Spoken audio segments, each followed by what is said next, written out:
យោងតាមទស្សនៈដី Forbes នោះដែលមានផ្លូវចិត្តរឹងមាំ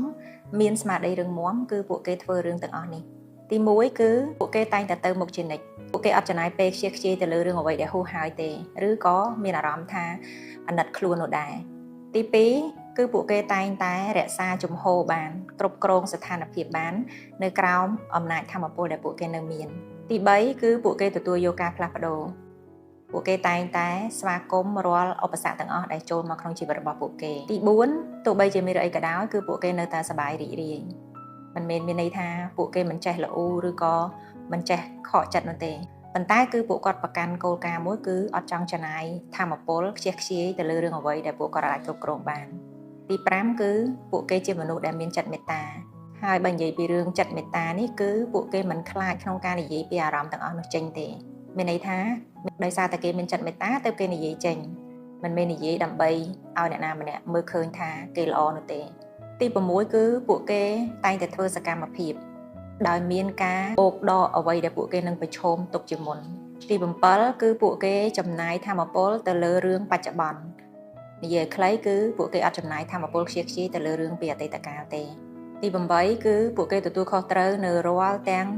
សកម្មភាពដែលពួកគេបានធ្វើកាលពីមុនទី9គឺពួកគេតែងតែអបអរសាទរចំពោះភាពជោគជ័យរបស់មនុស្សជុំវិញខ្លួន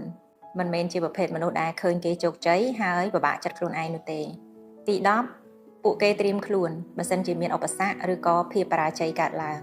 មិនមែនបរាជ័យធ្វើឲ្យគេលេងទៅមុខនោះទេទី11គឺពួកគេរីករាយជាមួយនឹងនៅម្នាក់ឯងពួកគេអត់ខ្លាចភាពឯកាទេទី12គឺពួកគេត្រៀមចិត្តធ្វើអ្វីៗគ្រប់បែបយ៉ាងដើម្បីទទួលបានភាពជោគជ័យនៅក្រោមចំណេះដឹងនៅក្រោមសមត្ថភាពនៅក្រោមការគ្រប់គ្រងរបស់ពួកគេទី13គឺគេមានសមត្ថភាពមួយយ៉ាងដែលអាចស៊ូទ្រាំនៅក្នុងស្ថានភាពដែលអត់មានអីរំកិលទៅមុខមានន័យថារឿងមួយចំនួនវាអត់ឃើញផលភ្លាមទេប៉ុន្តែគឺពួកគេមានសមត្ថភាពរងចាំរហូតតតែលទ្ធផលទាំងអស់នោះវាកើតឡើង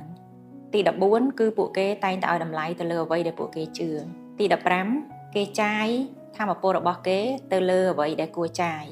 ពីព្រោះពេលខ្លះពួកយើងចំណាយការគិតចំណាយការឈឺចិត្តចំណាយពេលវេលាឥតប្រយោជន៍ទៅលើរឿងមួយចំនួនដែលអត់ចំណេញដល់ខ្លួនឯងទី16អ្វីដែលគេគិតគឺគេគិតបែបវិជ្ជមានហើយមានប្រសិទ្ធភាពមានន័យថាតើតើការគិតហ្នឹងវាចេញជារូបរាងវាចេញជាសាច់ការមួយដែលគេអាចទទួលយកបានទើបគេគិតទី17គឺគេអាចទ្រាំជាមួយនឹងអារម្មណ៍ដែលវាអត់ស្រួលចំពោះហេតុការណ៍ផ្សេងៗនៅក្នុងជីវិតរបស់ពួកគេ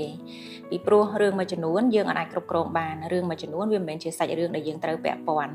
រឿងមួយចំនួនគឺវាពិតជាធ្វើឲ្យយើងមានអារម្មណ៍អត់ស្រួលប៉ុន្តែសម្រាប់អ្នកដែលមានស្មារតីរឹងមាំផ្លូវចិត្តរឹងមាំគឺពួកគាត់តែងតែទ្រាំទ្រចំពោះស្ថានភាពបែបនេះយកទី18អ្វីដែលពិសេសហើយខ្ញុំគិតថាពួកយើងទាំងអស់គ្នាគួរតែមានចំណុចមួយនេះគឺតែងតែឆ្លុះបញ្ចាំងពីការរីកចម្រើនរបស់ខ្លួនជារៀងរាល់ថ្ងៃពួកគេតែងតែចំណាយពេលជារៀងរាល់ថ្ងៃដើម្បីឆ្លុះបញ្ចាំងពីអ្វីដែលពួកគេបានធ្វើពីអ្វីដែលពួកគេទទួលបានហើយនិងពីអ្វីដែលពួកគេនឹងត្រូវធ្វើនៅថ្ងៃស្អែក